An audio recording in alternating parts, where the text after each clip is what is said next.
Hello guys, काफ़ी important video आपके class 10th के साइंस सब्जेक्ट से लेकर आया हूँ। आज आप लोग को बताऊंगा कि हाइड्रोकार्बन का नामकरण हम कैसे करते हैं, यानी उसमें कार्बन की संख्या अगर जितनी रहती है उस हिसाब से उसका नामकरण हम कैसे करते हैं। तो सबसे पहले जान लें कि हाइड्रोकार्बन कहते हैं किसको। हाइड्रोकार्बन कहते हैं जो हाइड्रोजन और कार्बन के मिलने से बनता है, यानी हाइड्रोजन गैस और कार्बन के मिलने से ही हाइड्रोकार्बन का निर्माण होता है। तो उसका नामकरण हम कब करेंगे कि कार्बन की संख्या कितनी रहेगी तो उसका नाम क्या होगा।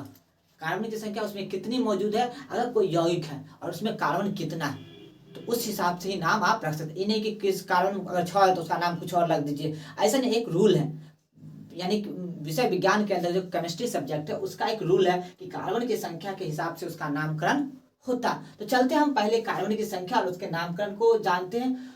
तो आपको हम 10 तक के यानी C10 यानी कार्बन की संख्या कार्बन 10 तक के मैं आपको बताऊंगा किस प्रकार से आप नामकरण करेंगे। तो सबसे पहले चलते हैं कार्बन की संख्या लेते हैं। तो सबसे पहले C1 यानी जहां पे कार्बन एक रहेगा, कार्बन एक रहेगा तो C और C मतलब कार्बन एक रहेगा तो उसका नामकरण जो होगा वो क्या होगा, वो होगा मेथ। क्या होगा? मेथ। याद रखिए C1 मतलब मेथ। और उसी सेकंड चलते हैं कि अगर कार्बन की संख्या C2 रहेगा, यानी 2 कार्बन रहेंगे। कितने कार्बन? 2 कार्बन रहेंगे तो उसका नाम क्या होगा। जब 2 कार्बन रहेंगे तो उसका नाम हो जाएगा एथ। क्या हो जाएगा? एथ। समझ गए? फिर अगला चलते हैं। फिर अगर कार्बन 3 रहेगा, क्या होगा? Carbon 3 C3। कार्बन की संख्या अगर 3 रहेगी तो फिर उसका नाम क्या होगा, तो उसका नाम होगा, वो होगा प्रो। क्या होगा? प्रो। क्या होगा? प्रो। अब चलते हैं फिर आय की ओर। अब कार्बन की संख्या अगर C4 रहेगा, कार्बन की संख्या C4 यानी कार्बन की संख्या 4 रहेगी तो उसका नाम हो जाएगा ब्यूट। क्या होगा? ब्यूट। क्या हो जाएगा? ब्यूट।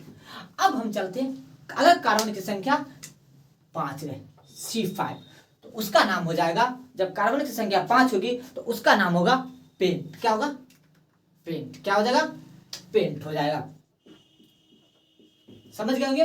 फिर अगला चलते हैं अगर कार्बन की संख्या 6 रहेगी, कार्बन की संख्या अगर 6 रहेगी तो उसका नाम हो जाएगा, उसका नाम क्या होगा? वो हो जाएगा हेक्स। क्या हो जाएगा? हेक्स हो जाएगा। और अगर कार्बन की संख्या 7 रहेगी यानी C7 रहेगी जहां पे, तो वहां पे जो हो जाएगा वो क्या हो जाएगा? हेप्ट हो जाएगा। क्या होगा? हेप्ट। फिर है अगर कार्बन की संख्या 8 रहे, C8, तो वहां पे हो जाएगा ऑक्ट। क्या हो जाएगा? ऑक्ट हो जाएगा। फिर अगर कार्बन की संख्या 9 होगी यानी C9 होगी, क्या होगी? C9। कार्बन की संख्या C9 है तो यहां पे हो जाएगा नोन। क्या हो जाएगा? नोन। और कार्बन की संख्या अगर 10 होगी, कार्बन की संख्या 10 होगी तो ये हो जाएगा, क्या हो जाएगा? वो हो जाएगा डेक। क्या होगा? डेक। क्या हो जाएगा? डेक। तो आप समझ गए होंगे कि अगर कार्बन की संख्या C1 रहेगी तो मैथ होगा, C2 अगर उसमें रहेगी यानी कार्बन की संख्या 2 रहेगी तो एथ होगा, अगर कार्बन की संख्या 3 होगी तो प्रोप होगा, कार्बन की संख्या 4 होगी तो ब्यूट होगा, कार्बन की संख्या 5 होगी तो पेंट होगा, कार्बन की संख्या 6 होगी तो हेक्स होगा, कार्बन की संख्या 7 होगी तो हेप्ट होगा, कार्बन की संख्या 8 होगी तो ऑक्ट होगा, कार्बन की संख्या 9 होगी तो नोन होगा, और कार्बन की संख्या 10 होगी तो डेक होगा। काफी इंपॉर्टेंट वीडियो है। उसी प्रकार इसी हिसाब से हम जैसे आप लिख देते हैं C6H11OH। देखिए OH ये अल्कोहल ग्रुप है और यहां देखिए 6 है तो क्या होगा? 6 हेक्स। हेक्स। और जब ओल का जानते हैं इसका आखिरी नाम क्या था? ऑल। तो हेक्स से नॉल, हेक्स से ऑल होता है, हेक्स से ऑल होता है, यानी हेक्स से ऑल। समझ में आ गया?